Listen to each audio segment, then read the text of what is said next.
Қалың елім қазағым, бұл қуанышты хабар. Мынау бізді бүйірімізден қысып отырған екі ата жау Орыс пен Қытай дәл қазір енді Құдай берген бір тарихи сәт мынау. Орыс та Қытайда зауалға бет алып тұр. Енді осы бет алғаннан жаңағы артына қарамай осы кеткеннен мол кетіп, құрдымға кетіп, тасталқан болса екен деп тілей беріңіздер. Орыс та Қытайда құлаған күні мына өзіміздің сұмырайларды, Тоқаев, Назарбаевтың кландарын бүкіл итаршысын о кезде өзіміз саусақпен шертіп отырып соғымға сойып аламыз ғой. Қуып жүріп аң атқандай атып тастаймыз. Бұл енді аса сұмдыққа бар. Бұл Америкадағы үлкен дәуір бөлгіштік сипатқа ие. Аса сұмдыққа бар.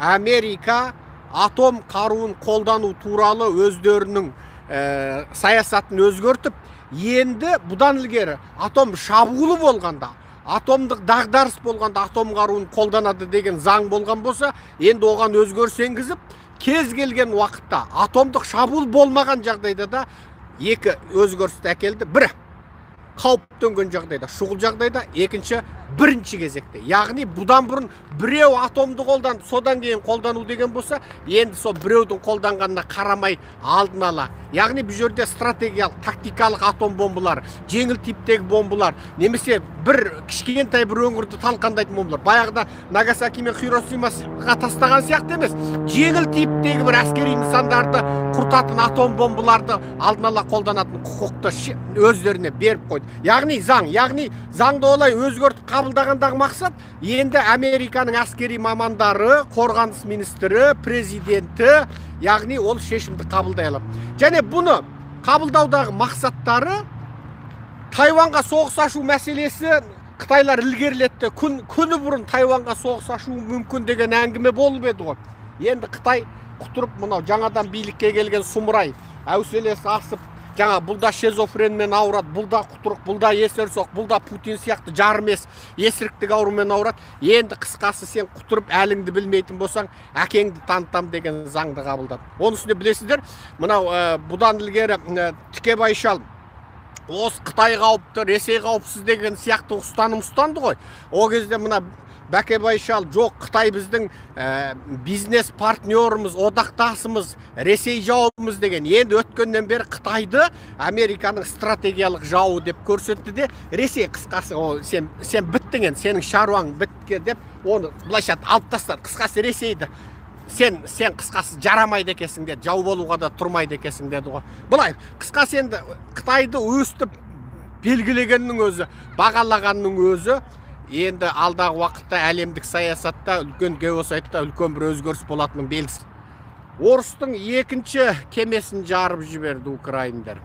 Бұл енді анау Москва маркалы, анау Совет кезінен мақтанып енді осы адамзаттың ең мықты деген кемесі деп мақтанып, орыстар көпіріп, сынып, кебініп, тура жарылып өліп қала жаздаған кемесі бар еді ғой, сол кемесін жарып жіберді украиндар. Мынау сол Москва жарылғаннан кейінгі екінші кемесін жарып жіберді.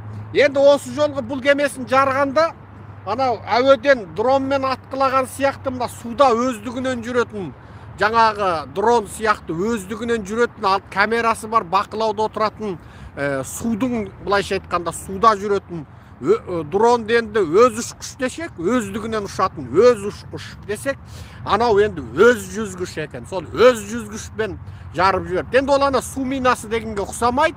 Ол арнайы сол суда жүріп, жаңағы өз баратын бағытын өз іздеп, немесе жасанды ақыл парасатпен басқарылып, сөйтіп жүріп, жаңағы жаратын зат екен. Сөйтіп Орыстың екінші кемесін жарып жіберіп, енді Путин шайнарға бармақ таппай, сөйтіп отыр екен тотиып. Бұл бірінші жағымды хабар. Екіншісі, Си Цзиньпиннің желі шықты. Желі шыққанда да мына Америкада Air University деген бар. Air University'ді айтсақ енді Авиа университеті деген. Бұл тікеден Американың қорғаныс министрлігіне қатысты университет. Осы университет аяқ астынан алды да Қытайдың мына ракета армиясы деген армия бар. Арнай зымырандардың жаңағы армиясы. Сол ракета армиясын сол алдыдағы жаңағы соның бөкөл ана Тайванға бағытталған Қытайдың ракеталық базасын, ол қай әскери қалашы қай жерде тұрады, оның бастығы кім, тіпті бір қарапайым 7 әскер, 10 әскерді басқаратын бастығы, оның үйі, жаңағы әскери құпия ракета базасының әрбір адамы, аты жөні, оның пәленші көше, түгенші нөмірлі жаңағы әскери ғимаратта тұратына дейін бәрін әшкерелеп, бойлығы мұнша, ендігі мұнша деп тастаған ғой. Содан Қытайың енді тотиып, қысқасы Ши Цзиньпинде жаңағы шайнарға бармағын таппай Путиннен бармақ сұратып жіберетіндей халге түсіп отыр. Ал бұны жариялап жібергендегі мақсат не? Ойбай, ол ракета